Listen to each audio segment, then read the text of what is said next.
Hello दोस्तों, welcome back to my YouTube channel. आज हम गद्य संकलन का क्लास 11 का चैप्टर 2 शुरू करने जा रहे हैं, जिसका नाम गौरी है, जिसे महान लेखिका सुभद्रा कुमारी चौहान जी ने लिखा है। तो चलिए बिना समय गवाए हम अपने कहानी को शुरू करते हैं।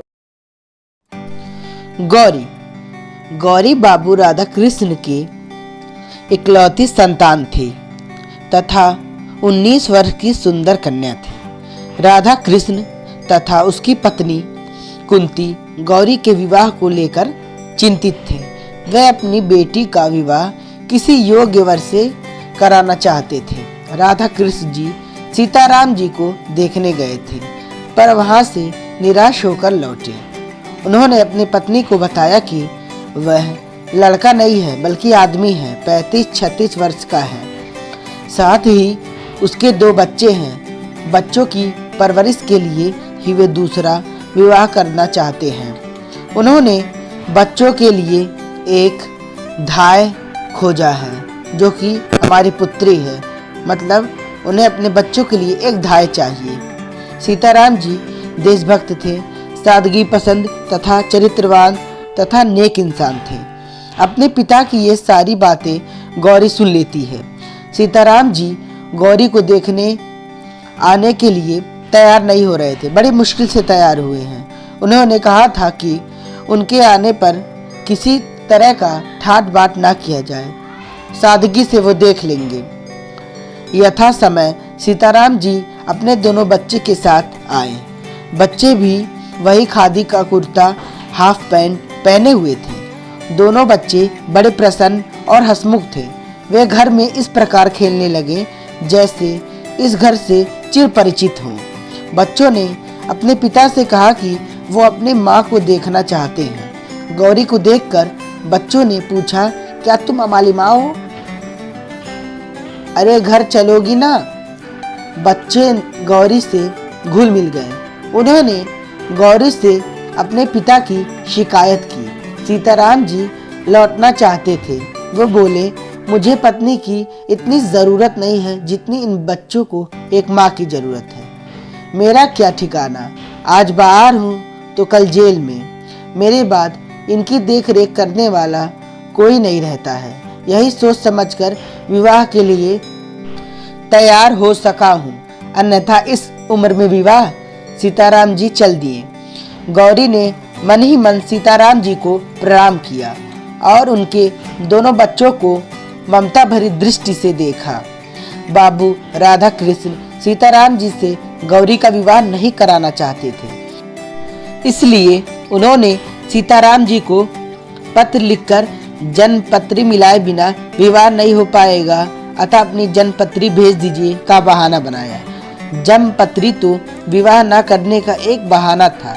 1 सप्ताह बाद उन्होंने दूसरा पत्र लिखा, जिसमें कहा गया कि जन्मपत्री नहीं मिलती, इसलिए संबंध नहीं हो पाएगा। राधा कृष्ण जी को गौरी के लिए दूसरा वर मिल गया, जो नायब तहसीलदार के पद पे नियुक्त था। 24-25 वर्ष की BA पास युवक था। विवाह आगामी आषाढ़ में होना निश्चित हो गया, पर गौरी को रह रहकर नम्र विनयी देशभक्त तथा सादगी की प्रतिमा सीताराम जी तथा उनके 2 बच्चे याद आते। वह सोचती, यदि सीताराम जी भी चाहते तो BA पास करके वो भी नायब तहसीलदार बन सकते थे, पर उन्होंने देशभक्त का मार्ग चुना।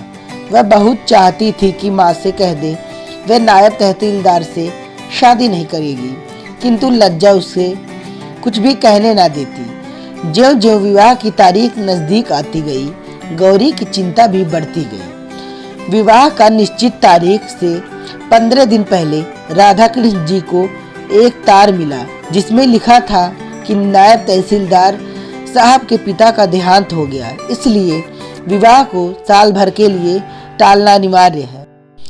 सत्याग्रह आंदोलन की लहर पूरे देश में फैल गई।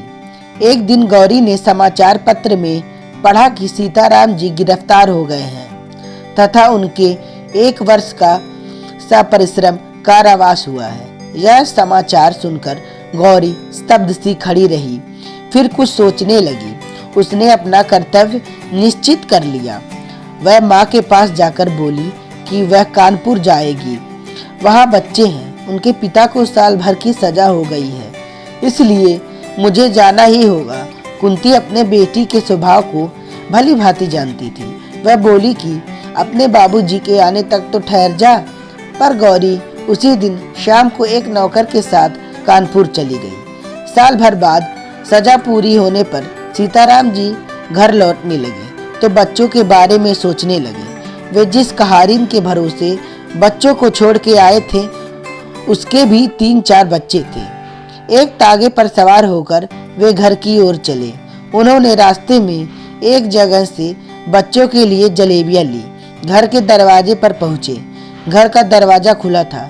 जैसे ही उन्होंने भीतर कदम बढ़ाया, वहां गौरी को देखकर हैरान रह गए। गौरी ने झुककर उनकी पगधुली और अपने माथे से लगा ली और उन्हें अपना पति स्वीकार कर लिया।